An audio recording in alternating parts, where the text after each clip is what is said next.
Grave, Hal, enfim, logo de estreia da cineasta francesa Julia Ducournau, acompanha Justine, uma jovem vegetariana que ingressa numa faculdade veterinária e depois de ser forçada a comer carne durante um trote, descobre em si uma compulsão pelo canibalismo.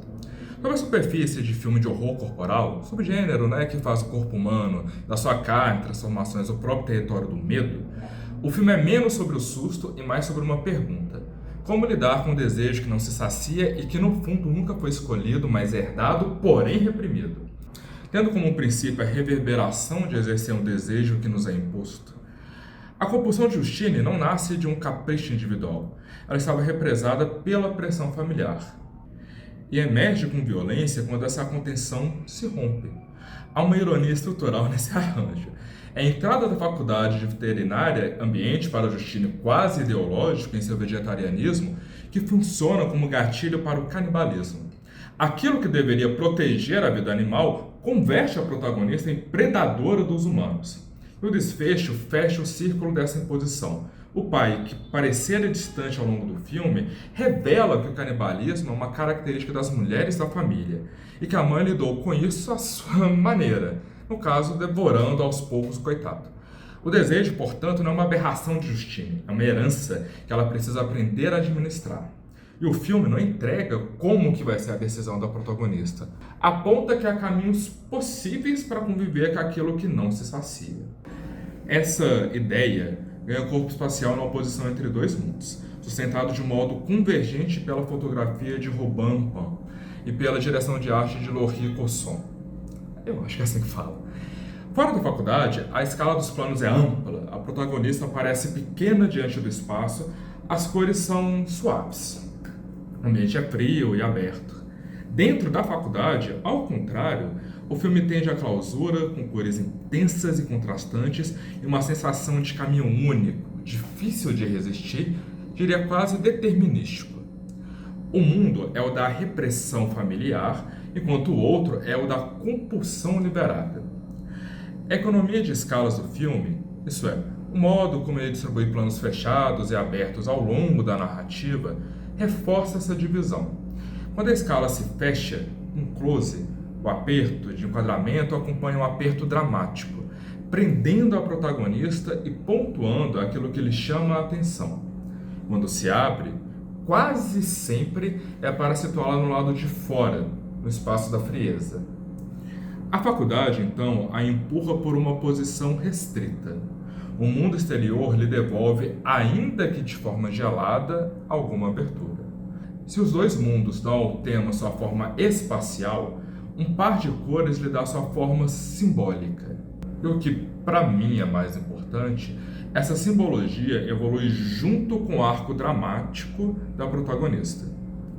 O vermelho e o branco, aqui nesse filme, operam com um sistema que atravessa a fotografia, direção de arte até o figurino de Elise Ancion. O vermelho vale aqui como desejo, carne, individualidade. O branco leva para a ideia de repressão, um foco na mentalidade e no coletivo e também no familiar. A cor aqui não é mero plano de fundo atmosférico, mas a direção do olhar e símbolo ao mesmo tempo. O vermelho, então, vai se instaurando aos poucos no quadro e adentrando a protagonista, até que o figurino dela mesma vira a sua própria transformação. Justine abandona o branco e as roupas que lhe eram impostas e adota o vermelho no final, depois da prisão da irmã Alexia e do momento em que lhes são apresentadas as consequências e possibilidades do canibalismo. A roupa que ela veste para dormir, uma blusa leve e calcinha, registra o mesmo trajeto em miniatura, eu diria, passando de uma vulnerabilidade exposta no início a um certo apaziguamento em relação aos próprios desejos. O arco não é apenas narrado, ele é vestido, digamos assim. Todo esse sistema é organizado a partir de um eixo que o filme elege como central, o olhar. A atuação se sustenta nele, os olhos são de tal modo destacados que se pode dizer que é no olhar que a interpretação acontece, sendo que ele é o veículo tanto de desejo quanto da repulsa. A fotografia de Robin Pan serve a esse eixo por meio do foco seletivo, Técnica em que apenas o assunto de interesse permanece nítido, enquanto o fundo fica ligeiramente desfocado. Sabemos exatamente o que há atrás, mas sem que essas coisas ganhem grande singularidade e destaque, de modo que o objeto de olhar de Justine fica em foco e comenta ou é comentado pela cena, o que é mais comum. A montagem de Jean-Christophe Bouzy completa o mecanismo, já que nos cortes tende a pontuar aquilo que é observado por Justine, conduzidos pelo olhar dela. E a direção de Ducournau amarra tudo numa perspectiva rigorosamente única.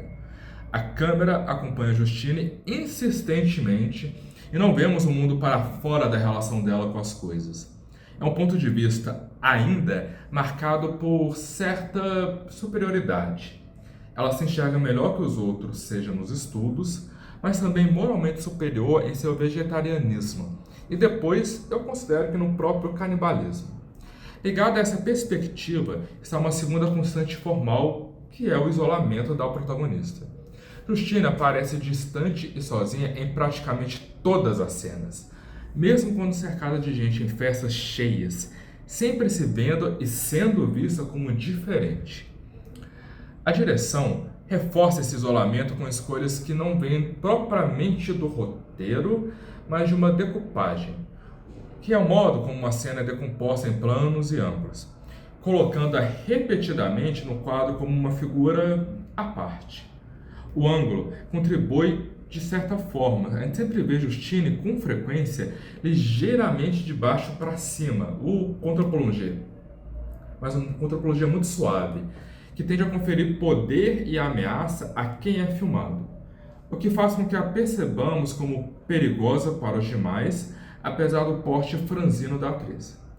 Inclusive, eu queria apontar que essa escolha do elenco, que foi feita pela Judith Chalier, sei lá se é o nome assim que pronuncia, é extremamente interessante. Você tem uma fragilidade física dessa protagonista, mas vemos ao longo do filme como voraz, sexual e caibalmente.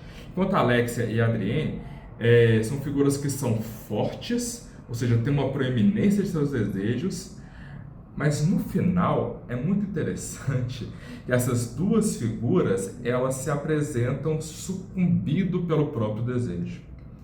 Essa fratura, aliás, é um padrão que o filme vai repetir em muitos níveis. A iluminação vai tentar escrever isso diretamente na imagem. Há uma tendência a um sombreamento suave, uma coisa dura, que vai dividir o rosto ou a cena em duas partes. E essa divisão é temática antes de ser estética, porque há sempre um outro lado daquilo que se vê. A faculdade da liberdade é também das violências institucionais e dos próprios colegas. A aluna franzina, a Justine, é também uma canibal. A irmã que a acolhe também é que rejeita. O cara, Adrian, que se afirma como gay várias vezes, também pega a mulher. Essa duplicidade dá sustentação à pergunta mais sutil que o filme investiga, sobre o que de fato diferencia o humano do animal quando se trata de ser vítima. A obra vai normalizando por etapas. Primeiro, o manuseio truculento dos animais, que é tratado como algo trivial na rotina veterinária, depois a carne como necessidade e, por fim, a carne humana. Os cortes para cenas com os animais funcionam como montagem paralela praticamente. E aqui montagem paralela no sentido de se intercala duas ações ou situações distintas, o espectador é levado a relacionar. E nos faz entender de antemão que para Justine não existe uma separação absoluta entre humano e animal. A luz que divide o rosto é formal e visualmente ambígua nesse sentido. A maneira como o filme conduz o espectador por esse território é deliberadamente contemplativo e aqui converge montagem, ritmo e som. A montagem de Bouzy prefere cortes espaçados e planos um pouco mais longos, que deixam ressoar a reverberação de cada ação e nos dão tempo para compreender o entorno de quem executa. A duração média dos planos é um pouco mais alargada, e mesmo os momentos de maior agitação são confiadas ao que acontece dentro do quadro e não ao ritmo acelerado de cortes, o que produz uma sensação de suspensão, de espera, do que vai vir acontecer. As transições são quase sempre cortes secos, sem efeitos de passagem, o que reforça uma impressão de cenas justapostas sem uma causalidade forte entre elas. O que costura o filme é menos a montagem do que o aprofundamento progressivo do roteiro. O som acompanha essa lógica. Há uma hierarquia clara que vai privilegiar a fala com um ambiente quase nunca destacado. E um relativo silêncio que nos empurra para dentro do visual, que é onde o filme de fato conduz a narrativa. Coerente com isso, a trilha de John Williams, acho que é o primeiro nome que eu falo certo, é predominantemente diegética, ou seja, que a música existe dentro do mundo da cena, os personagens podem escutar e etc. Sobretudo como a gente vê nas festas, que lança em geral a Justina numa confusão e num descontrole. A única vez em que a música extradiegética, aquela que vem de fora da cena, né, para orientar a emoção do público, se impõe e diz ao espectador o que sentir, é na briga entre as irmãs, quando o conflito se converte em reconhecimento. E eu acho que foi um dos poucos momentos que eu já vi isso funcionar muito bem no cinema. Se a forma contemplativa é o modo, a crueza física é a verdade última do filme, aquilo que impede o tema de permanecer abstrato. As feridas, mordidas, machucados são construídos com efeitos práticos, realizados diretamente na filmagem, com maquiagem, prótese, em oposição aos efeitos digitais, que realmente acho que nem caberia no filme. E são parte essencial da trama, não um ornamento a ser admirado. Se acumulam no corpo da Justina e vai marcando materialmente o avançar da história e as consequências de suas ações. O corpo ferido é onde o desejo deixa de ser ideia e vira carne. Talvez aqui o mais próximo de um horror corporal. Vale notar que num filme tão atento à materialidade, tem uma oportunidade que eu acho que poderia ter sido explorada, que é o seguinte: toda vez que há momentos de rasgo e corte que são frequentes, não há uma sonoridade correspondente. Eu acho que pode ser uma opção uma opção da direção de deixar isso mais livre para o espectador decidir se aquilo é válido ou não. Grave, rau, enfim, fez o que se propõe a fazer. Elege uma ideia, o desejo imposto e sua reverberação, e a inscreve com rara consistência em todos os seus departamentos. Os dois mundos espaciais ao par cromático que evolui, do olhar que organiza cada plano ao isolamento que persegue a protagonista, da luz que divide à crueza que materializa. Retira do roteiro a tentação de um sermão e recusa entregar a decisão final de Justine, preferindo apontar a possibilidade a ditar conclusões. Somos convidados a pensar o que achamos de uma canibal.